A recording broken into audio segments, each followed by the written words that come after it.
So we're here today at 1913 Street, Charles Court Southwest in Birmingham, Alabama. That zip code's 35211. Their State Farm claim number is 0189N882F. And today we're going to be doing an attempt to repair, so let's get started. All right, I want to notate the measurements of the shingle that we're about to take off. That is a 5-inch exposure in multiple areas. All right, another one. And then the shingle length being 36 1/4, which is not common with most manufactured shingles today. This is a very old roof, very brittle roof. We're going to be taking as much care as we can when swapping out this shingle. As you can see, we have a missing tab here. There are several layers underneath this roof. We will do a separate damage video and highlight all the special points of this roof. But from what I can count, this specific part of the roof has 4 to 5 layers of roofing material on it. I'll attach the building code in relevance to that statement with this email. I'm gonna start by breaking the seals. We're using a industry standard flat bar. We're not using a roof snake due to the fact that it causes unnecessary hail-like impacts on the shingles below when you go to hammer in the fastener. It's only made for 3-tab. It was only made for 3-tab shingles. So I'm gonna start by breaking this seal. Again, taking a fair bit of caution with it. I'm gonna be easing my way along the tar strip. I'm hitting some resistance right here. So I'm gonna try going in from the side. Try not to tear the shingle up too bad. But I do feel like if I continue, I'm going to break through. I'm already starting to see some right there. I'm gonna start from the other end of the shingle. Try to pop it off.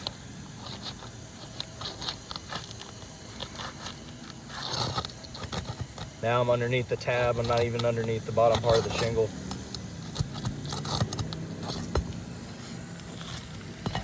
You're already This looking one at is delaminated and creased. Yeah, it's already completely separated. Oh yeah, it broke it too. Yeah. Yeah, it completely broke it at the top. Okay. So I'm gonna try and just get underneath it as best I can to loosen it up. Make sure I take my time. It does look like it is separating just a tad bit. There we go.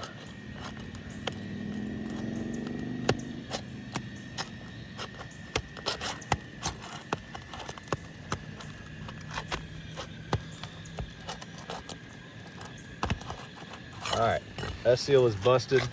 We have that shingle. Again, I'm gonna try and do my best to not lift the shingle above the allotted 45-degree angle, taking the pitch of the roof into consideration when figuring out that angle. However, we do need to have a parallel sheath surface to the fastener, which may lead to me having to lift up this shingle a little bit more. I'm gonna do the one right above it as well. And I'm getting a ton of resistance starting from the side. I'm gonna try and walk it down that tar strip. Got tons of granules coming off. Got some mat transfer. Try to pop it up.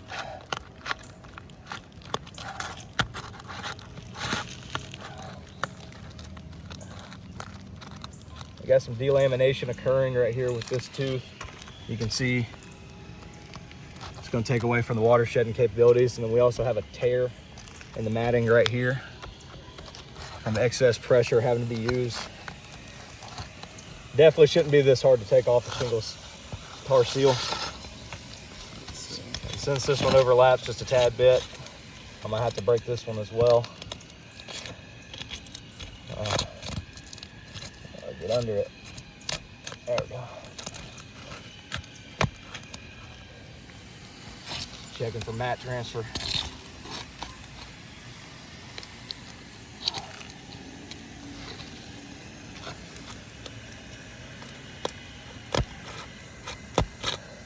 All right, well that shingle runs into that hip cap. So I'm gonna let it sit like it is. I'm gonna try and do the best I can with what I'm working with. I'm just gonna take that up. I'm only taking up enough shingles to reach the fasteners that are holding in the shingle in question.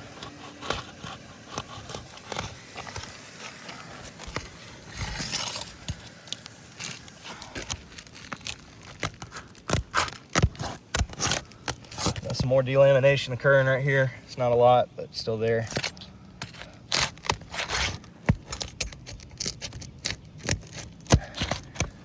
Gee, that third arm really does work. All right, so I'm gonna start by locating all the fasteners.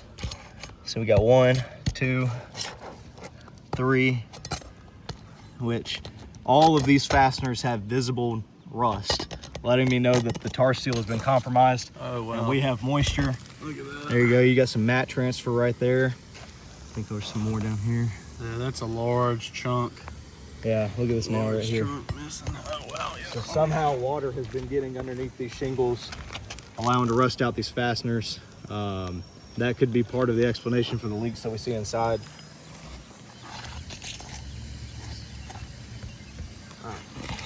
And those are already large points of failure. You can call it here. Yeah, I'm gonna go ahead and swap out. All right, so I've got a direct pull through from that fastener, probably due to the brittleness of the shingle.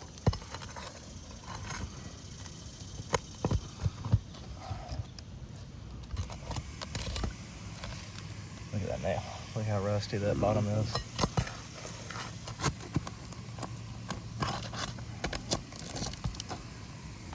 As well. Another direct pull through right there. Smells like somebody's dropping deuce up here.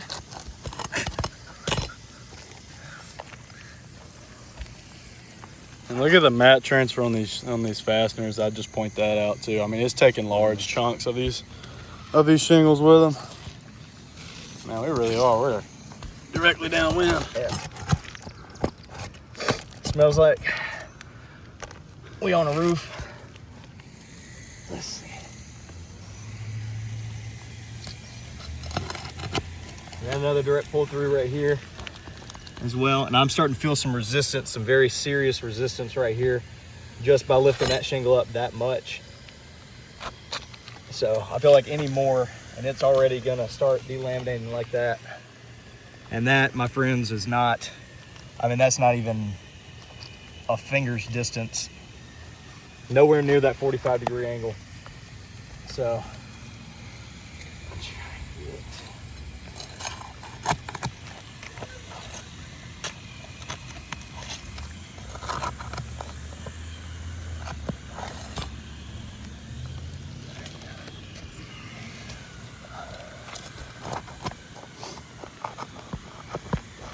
and what I can notice is when I'm pulling these fasteners out, it feels like it's going through quite a few layers of shingles before it reaches the point where my flat bar can grab onto it enough to pull it completely out of the hole.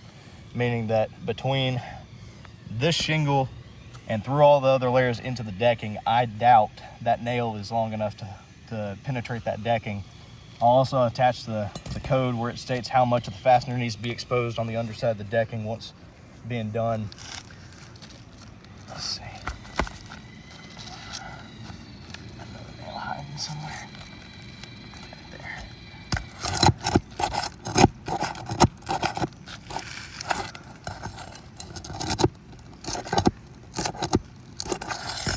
Goodness.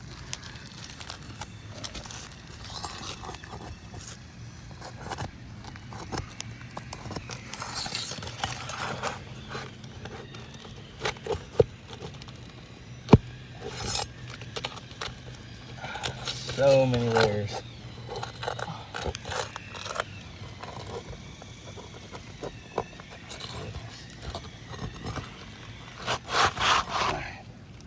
Whew.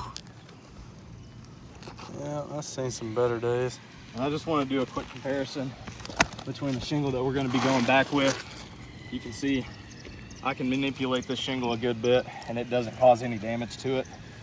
That's a healthy new shingle.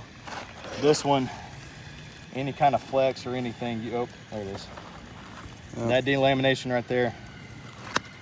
These shingles are just super brittle. Look at that, yeah. Super brittle. It finally broke off. So we're gonna be going back with an Owens Corning Oak Ridge shingle. It's the closest comparison that we can have at this time.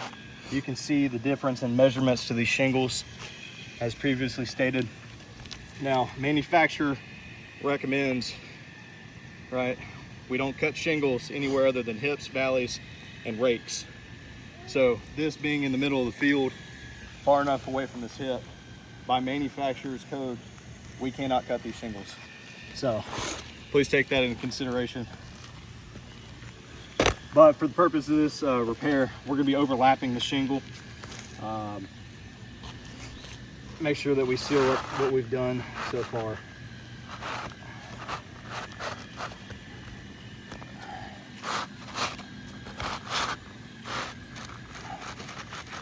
I don't know, look at that size difference. Yeah, I know. That fastener's still in there.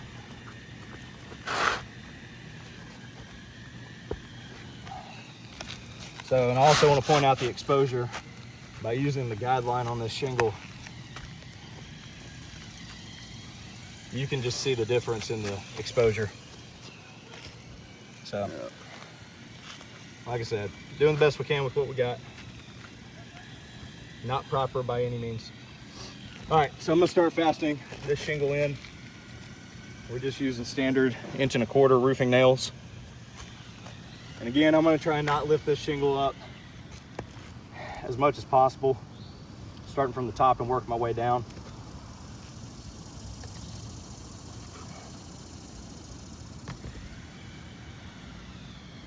But I do want to notate, I just heard a crack in that matting, right? So parallel to the roof decking is how this fastener needs to go in. So I need to hit it at this angle and not this angle, right? In order to do that, I'd have to hit right here on this shingle. Obviously, I'm not going to do that because it's going to tear the shingle up. So I'm going to have to lift it up just a tad bit more to get a clear hammer strike.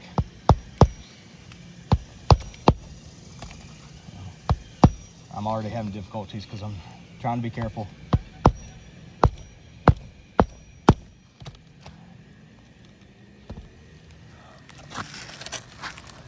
This one's gonna be a little bit harder because it's not at the end of the shingle. Trying to place it in that common bond to make sure we got the best adhesion. I just hit my thumb. Good God, that hurt. All right, I'm gonna have to lift this up more. You can see there is no margin of error right here. And it's still going in there crooked. Well, there's a little tear that happened right there just from my finger trying to push it up out of my way. And you can see that went in there crooked. You can see the head of that shingle, or the head of the nail, it's at an angle, so it's not in there flat. Again, really trying to not mess up these shingles. All right, we've got some overlap right here on this shingle going into the hip. This is about as far as I can lift that up without getting into this, but I'm gonna have to get this fastener in. Just on the edge of this shingle. I'll go over a little bit, make it easier. Again, clear hammer strike, parallel to the sheathing.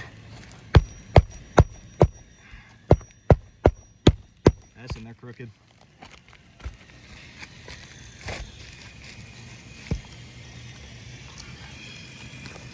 Try and lift this up just a little bit.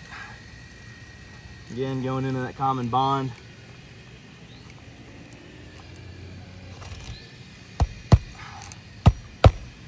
It's in there crooked.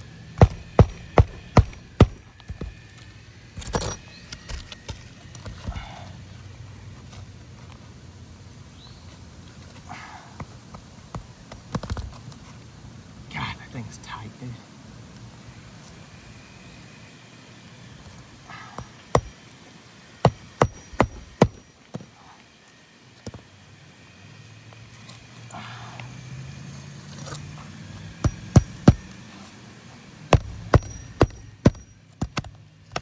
All right, so that being said, like I pointed out before, we have a tear in the matting right here. Again, that is due to having to lift the shingle up in excess in order to drive those fasteners in parallel to the sheathing. This one is just completely destroyed. I mean, I could feel the looseness in that. Got a giant crease right here. One swipe, you got a crease right there. You got some delamination occurring right here on that tooth.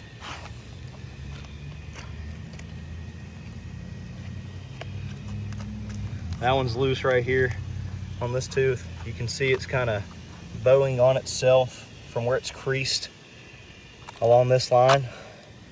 You got some more tear in the matting. Yeah, I'm confident that this would not survive a full repair for many different reasons. Too many layers, brittleness shingle. You know, what's available on the market right now, the shingle's discontinued with the 5-inch exposure. So I'm gonna go ahead and call this a fail. So have a good day.